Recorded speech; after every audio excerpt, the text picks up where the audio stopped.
அகிலம் நியூஸ் உறவுகளுக்கு வணக்கம். அகிலம் நியூஸின் இன்றைய மதிய நேர பிரதான செய்தி அறிக்கையில் முதலில் தலைப்புச் செய்திகள். சஜித் அணியின் முக்கிய நாடாளுமன்ற உறுப்பினர் திடீர் பதவி விலகல்.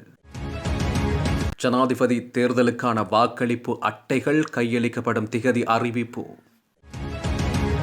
மின்சார சபைக்கு கிடைத்துள்ள பல பில்லியன் ரூபாய். டெங்கு நோய் தொடர்பில் பொதுமக்களுக்கு விடுக்கப்பட்டுள்ள எச்சரிக்கை. மாமியாரை அடித்துக் கொன்ற மருமகன், உயிருக்கு போராடும் மனைவி மற்றும் மகள். புத்தள மார்க்கத்திலான தொடருந்து சேவைகள் பாதிப்பு. கொழும்பு உள்ளிட்ட பல மாவட்டங்களுக்கு விடுக்கப்பட்டுள்ள எச்சரிக்கை. சீரற்ற காலநிலை, 3432 பேர் பாதிப்பு. இலங்கையில் வீதி விபத்துகளில் பறிபோகும் உயிர்கள், காவல்துறையினர் வெளியிட்டுள்ள தகவல். தொலைக்காட்சி நேர்காணலில் கைகலப்பில் ஈடுபட்ட தமிழ் பாராளுமன்ற உறுப்பினர்கள். 2 மணிக்கு பின்னர் காலநிலையில் ஏற்படவுள்ள மாற்றம் தொடர்பான விரிவான செய்திகள். ஐக்கிய மக்கள் சக்தியின் நாடாளுமன்ற உறுப்பினரும் சட்டத்தரணியுமான தலதா அத்துக்கோரள நாடாளுமன்ற உறுப்பினர் பதவியிலிருந்து விலகியுள்ளார். ஐக்கிய மக்கள் சக்தி கட்சி மற்றும் நாடாளுமன்ற உறுப்பினர் பதவியிலிருந்து விலகுவதாக இன்று அவர் விசேட அறிக்கையொன்றை விடுத்துள்ளார். இவர் 2004ஆம் ஆண்டு ஐக்கிய தேசிய கட்சியின் உதவி தலைவராக இருந்த காமினி அத்துக்கோரளவின் சகோதரியுமாவார். காமினி அத்துக்கோரளவின் மரணத்துக்கு பின்னர் இவர் அரசியலில் பிரவேசித்தார். தலதா அத்துக்கோரள 2004, 2010, 2015 மற்றும் 2020 தேர்தல்களில் ரத்தினபுரி மாவட்டத்தில் இருந்து நாடாளுமன்ற தொகுதியில் வெற்றி பெற்றார். விசேட அறிக்கையொன்றை விடுத்துள்ள அவர், ஐக்கிய தேசிய கட்சி 2 குழுக்களாக பிரிந்துள்ளமையால் மனசாட்சிப்படி செயற்படுவதில் சிரமம் ஏற்பட்டுள்ளதாகவும் தெரிவித்துள்ளார்.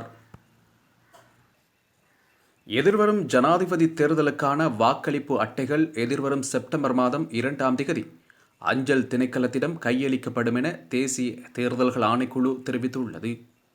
தேசிய தேர்தல் ஆணையத்தின் தலைவர் RMAL ரத்நாயக இதனை தெரிவித்துள்ளார்.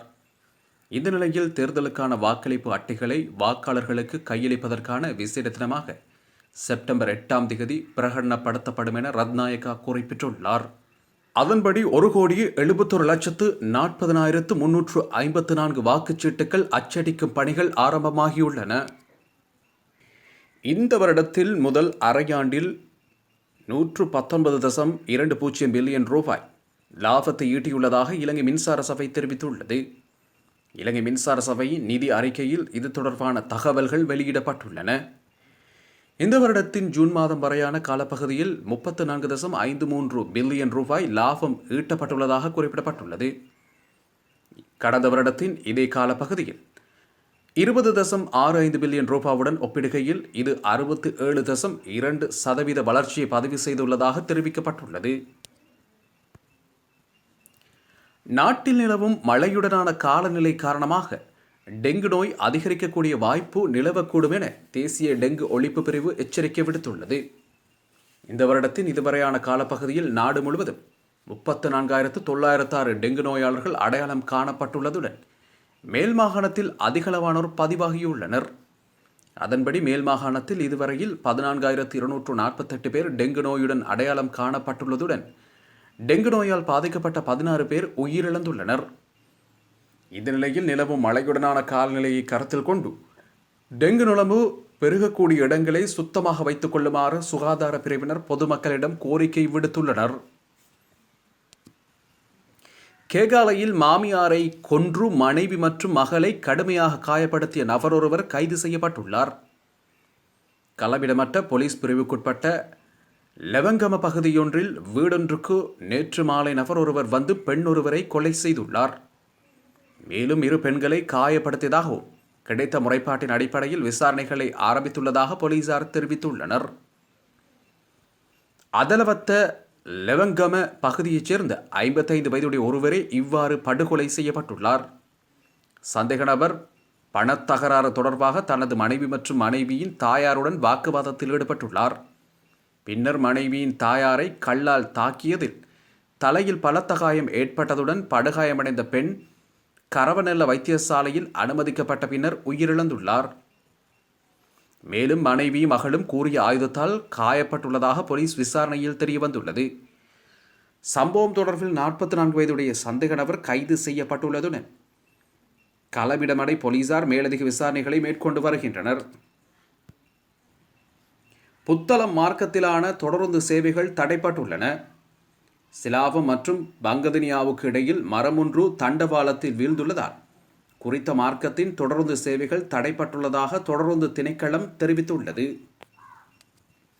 சீரற்ற காலநிலை காரணமாக 6 மாவட்டங்களுக்கு மண் சரிவு அபாய எச்சரிக்கை விடுக்கப்பட்டுள்ளது. கொழும்பு, காலி, களுத்துறை, கேகாலை, நுவரெலியா மற்றும் ரத்னபுரி மாவட்டங்களுக்கு இவ்வாறு மண் சரிவு அபாய எச்சரிக்கை விடுக்கப்பட்டுள்ளது. இதேவேளை கம்பஹா மாவட்டத்தின் சில பகுதிகளில் இன்னும் வெள்ளம் ஏற்பட்டுள்ளதாக நீர்ப்பாசன திணைக்களம் தெரிவித்துள்ளது. களுத்துறை மாவட்டத்தின் மதுராவல, பாலிந்துணுவர, மெல்லனிய மற்றும் புலத் சிங்கள பிரதேசங்களில் பல வீதிகள் இன்னும் நீரில் மூழ்கியுள்ளதாகவும் தெரிவிக்கப்படுகின்றது. மேலும் குகுலே, கங்கை மற்றும் தெதிரு ஓயா நீர்த்தேக்கங்களின் வான்கதவுகள் திறக்கப்பட்டுள்ளதாகவும் குறிப்பிடப்பட்டுள்ளது. சீரற்ற காலநிலை காரணமாக 1119 குடும்பங்களைச் சேர்ந்த 3432 பேர் பாதிக்கப்பட்டுள்ளனர். களுத்துறை, புத்தளம், கேகாலை மற்றும் ரத்னபுரி ஆகிய மாவட்டங்களைச் சேர்ந்தவர்களே அதிகளவில் பாதிக்கப்பட்டுள்ளதாக அனர்த்த முகாமைத்துவ நிலையம் தெரிவித்துள்ளது. இதேவேளை மழையுடன் வீசிய கடும் காற்று காரணமாக குறித்த பகுதிகளில் உள்ள 76 வீடுகளுக்கும் பகுதியளவில் சேதம் ஏற்பட்டுள்ளதாக அந்த நிலையம் குறிப்பிட்டுள்ளது. இந்த வருடத்தில் இதுவரையிலான காலப்பகுதியில் மாத்திரம் 1417 பேர் வீதி விபத்துகளில் உயிரிழந்துள்ளதால் தகவல் வெளியாகியுள்ளது. போக்குவரத்து பிரிவுக்கு பொறுப்பான பிரதி காவல்துறை அதிபர் இந்திக்க ஹப்புகோட இதனை தெரிவித்துள்ளார். இந்த வருடத்தில் இதுவரையிலான காலப்பகுதியில் மாத்திரம் 1417 பேர் வீதி விபத்துகளில் உயிரிழந்துள்ளதாக தகவல் வெளியாகியுள்ளது.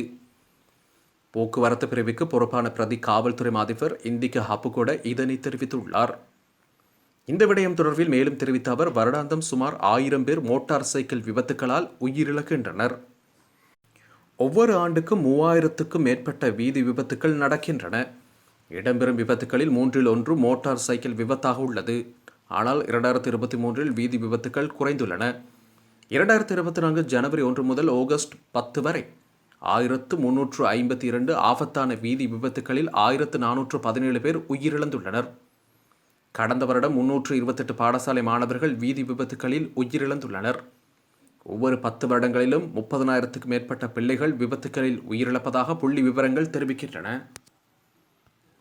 தனியார் தொலைக்காட்சி நிகழ்ச்சியொன்றில் இடம்பெற்ற அரசியல் விவாத நிகழ்ச்சியின் போது தமிழ் நாடாளுமன்ற உறுப்பினர்கள் இருவர் மோதிக்கொண்டுள்ளனர்.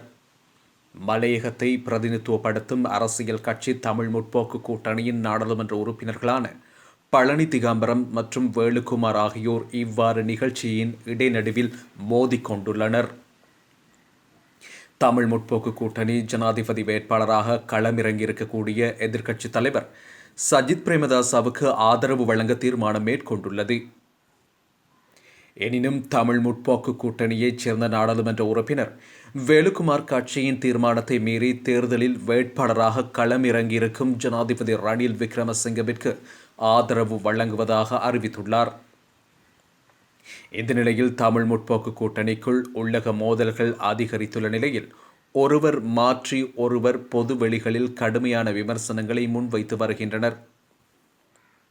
குறிப்பாக நாடாளுமன்ற உறுப்பினர் திகாம்பரம் அண்மையில் நாடாளுமன்ற உறுப்பினர் வேலுக்குமாரை துரோகி என பகிரங்கமாக விமர்சித்துள்ளார். இந்த நிலையில் இவர்கள் இருவரும் குறித்த தொலைக்காட்சி நிகழ்ச்சியில் பங்கு பற்றிய போது வாக்குவாதம் தீவிரமடைந்து அது மோதலில் முடிவடைந்துள்ளது. இருவரும் ஒருவரை ஒருவர் தாக்கிக் கொண்டுள்ள நிலையில் வேலுக்குமாரை பார்த்து நாடாளுமன்ற உறுப்பினர் திகாம்பரம் பார்குமார் என்றும் கிண்டல் அடித்துள்ளமை குறிப்பிடத்தக்கது. காலநிலையில் ஏற்படவுள்ள மாற்றம் குறித்து வளிமண்டலவியல் திணைக்களம் அறிக்கை ஒன்றை வெளியிட்டுள்ளது.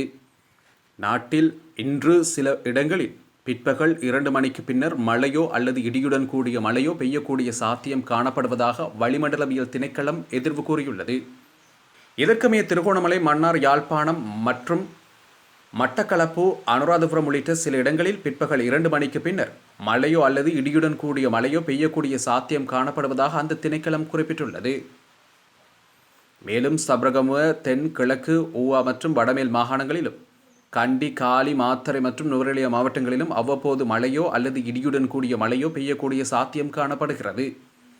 மத்திய மலைநாட்டின் மேற்கு சரிவு பகுதிகளிலும் வடக்கு, வடமத்திய மற்றும் வடமேல் மாகாணங்களிலும் ஹம்பாந்தோட்டை மாவட்டத்திலும் அவ்வப்போது மணித்தியாலத்துக்கு 30 தொடக்கம் 40 கிலோமீட்டர் வரையான வேகத்தில் ஓரளவு பலத்த காற்று வீசக்கூடிய சாத்தியம் காணப்படுகிறது. இடியுடன் கூடிய மழை பெய்யும் வேளைகளில் அப்பிரதேசங்களில் தற்காலிகமாக பலத்த காற்றும் வீசக்கூடும். மின்னல் தாக்கங்களினால் ஏற்படக்கூடிய பாதிப்புகளை குறைத்துக் கொள்ள தேவையான முன்னெச்சரிக்கை நடவடிக்கைகளை எடுத்துக்கொள்ளுமாறு பொதுமக்கள் அறிவுறுத்தப்படுகிறார்கள். இத்துடன் அகிலம் நியூஸின் இன்றைய மதிய நேர பிரதான செய்திகள் நிறைவுக்கு வருகின்றது. இலங்கையின் பிரதான செய்திகளை அறிந்து கொள்ள அகிலம் நியூஸுடன் என்றும் இணைந்திருங்கள். நன்றி, வணக்கம்.